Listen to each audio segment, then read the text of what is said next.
Well,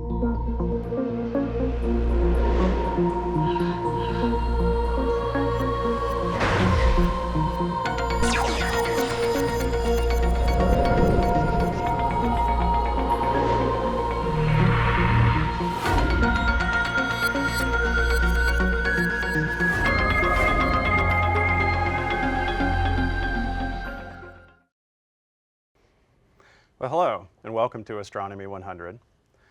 In a previous segment, we talked about why eclipses occur and how they were perceived by people over the centuries until modern times.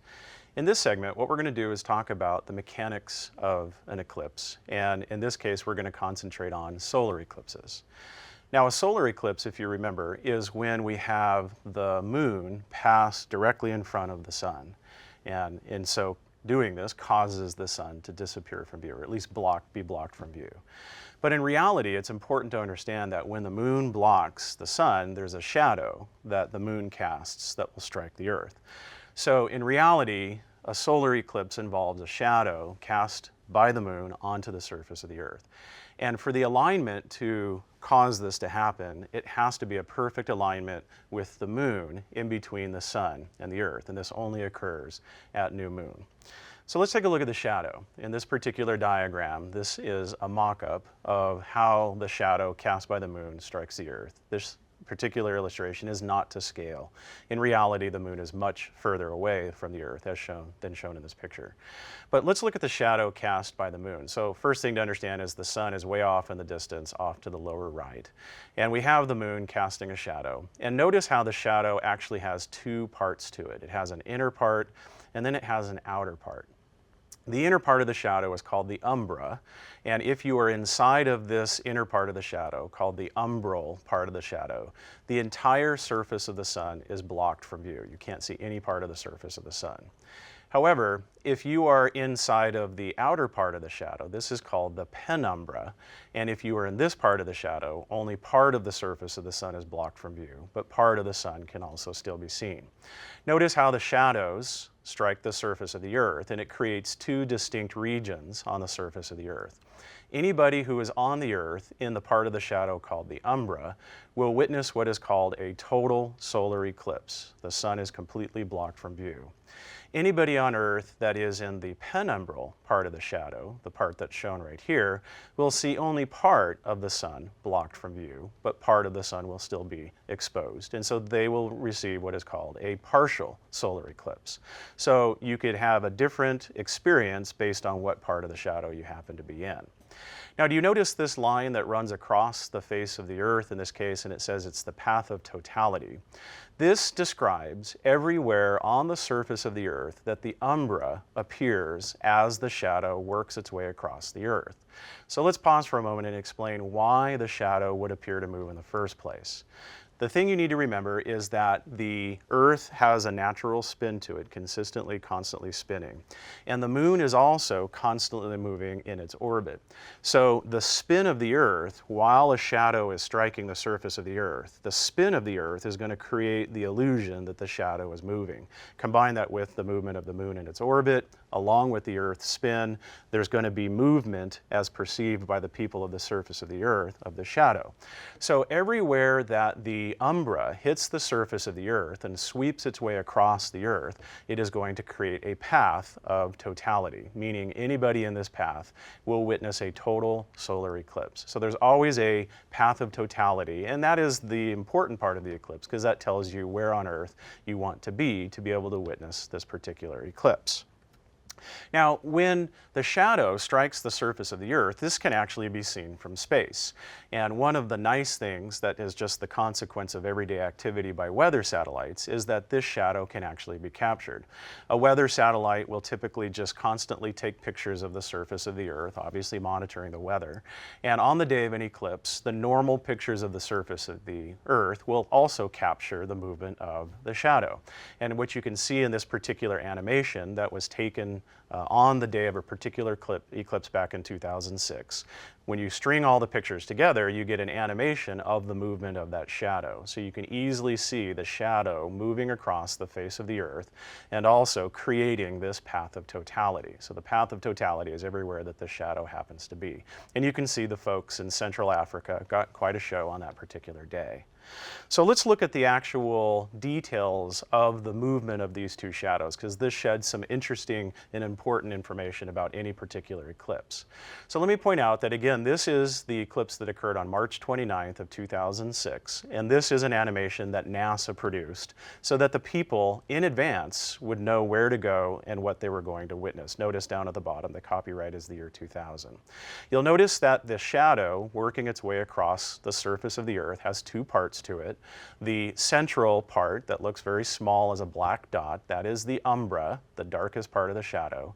Anybody where this dark dot is on the surface of the Earth is witnessing a total solar eclipse. And then the larger part, the outer portion, is called the penumbra. So in this animation, you can get a really good sense of scale, how small the umbra is compared to the enormous size of the penumbra. Lots of people witnessed a partial eclipse, but only the people where the umbra is get to witness a total solar eclipse. And it turns out there were actually millions of people who made sure that they were at the right place at the right time. The other part of this animation that's important is you'll notice down here in the lower right corner, it says central duration. And in astronomy, the term is actually called the duration of totality. And what it indicates is how long the umbra is at any one of these places along its path along the surface of the Earth. So the idea is, if you happen to live in Central Africa, when the umbra comes to you, there is a moment when the umbra arrives at your location and has to pass over your head, and then it leaves your location.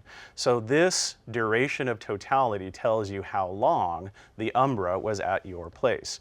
And in reality, what this means is how long did these people get to witness this total solar eclipse. So let's look at the numbers. You'll notice that the number starts off relatively small. It starts off, we're looking at minutes and seconds. It's 2 minutes and 27 seconds is where it's going to start off as. And then it rises to 4 minutes and 10 seconds, and then it drops back down again.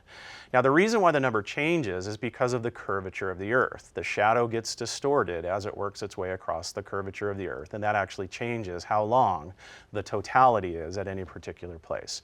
Now, this number is an important number because, again, if you're going to go and witness this eclipse, this is going to tell you how long the eclipse experience is going to be for you at your location. It's important to note, though, that this duration of totality can't ever exceed 7.5 minutes. And the reason why that is because the shadow has a particular size, and the shadow has a particular speed.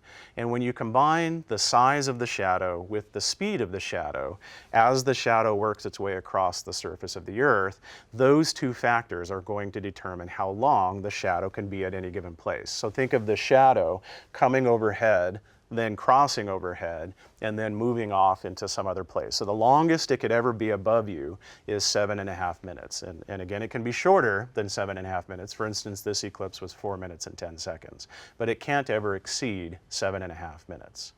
So what would it be like if you were to actually experience a total solar eclipse? So what I'm going to do is show you a sequence of images that were taken during a typical solar eclipse and show you what it would be like to experience this if you had the ability to be at the right place at the right time.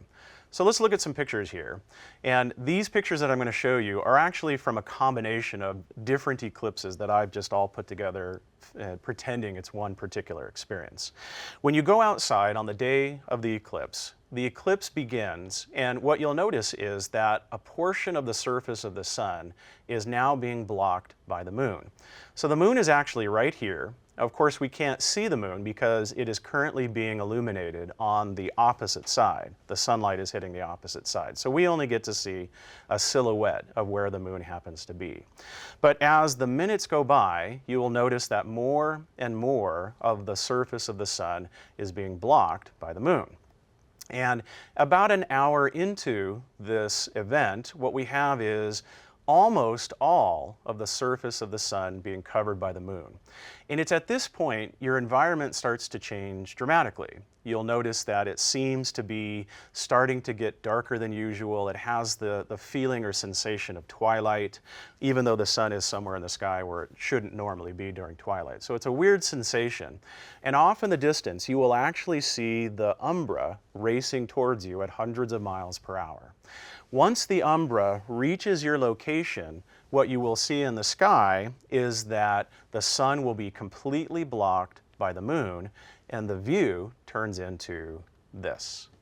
And you'll notice in this particular picture here that we can't see any part of the surface of the sun. The moon is completely blocking it. The silhouette of the moon is all we get to see. And you'll notice that all of the surrounding portions surrounding the silhouette of the moon here looks a little bit wispy and rather bright. And that's what we call the corona. And the word corona literally means crown, and it's a portion of the sun that is the sun's outermost atmosphere. Normally we don't get to see the corona on any typical day because the surface of the sun is very bright and the corona is relatively faint in comparison. But in reality, the corona is millions of degrees and it's composed of gas, the same gas that the sun itself is made out of. But again, on a normal day we don't get to see that. So the corona becomes visible during a total solar eclipse, and there are some spectacular images that can be taken, such as the one that you see here.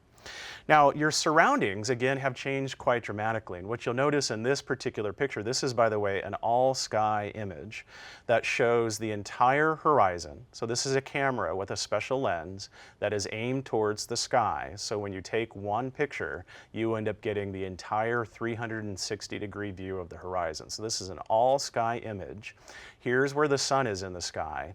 And if you look very, very carefully, you'll see that the surface of the sun is blocked. It's a miniature version of the picture we just saw a moment ago. But notice how dark the sky is and how quite different the environment is. I mean, it looks as if your surroundings are on the cusp of twilight in a typical evening. You're under the umbra, and so your environment is getting rather dark. Here's another picture. This one was taken from the deck of a cruise ship that was out in the middle of the ocean that happened to be put, or the ship was parked, if you will, in the path of totality, so that the ship captain guarantees their customers that the eclipse, the umbra, will come to them and they'll get to witness a total solar eclipse. And on the deck of this cruise ship, again, you can see that the sun has been blocked. It has the dark silhouette of the moon in front of it. But I like this picture because you can see the actual edge of the umbra. So this is part of the edge of this round shadow that has come to their location. And you can see way off in the distance the brightness of the environment where the shadow currently is not. So you can see that the sky gets quite a bit darker. So these people on the decks of the ship got a few minutes of a spectacular eclipse that was being witnessed by them as you see it in the sky. This next picture here that I want to show you is an example of how during a total solar eclipse the sky becomes dark enough that you can see things that you don't normally see. For instance, again, here is the sun that is being blocked by the moon, and the appearance of Mercury and the appearance of Venus next to the sun can be seen. Normally, when the sun is bright and the sun is out, we can't see these two planets just because they're too faint against an otherwise very bright sky. And then eventually, after the several minutes of totality, the eclipse has to come to an end. If you recall, the longest you could ever experience this would be 7.5 minutes, but typically an eclipse is 2 or 3 or 4 or 5 minutes long.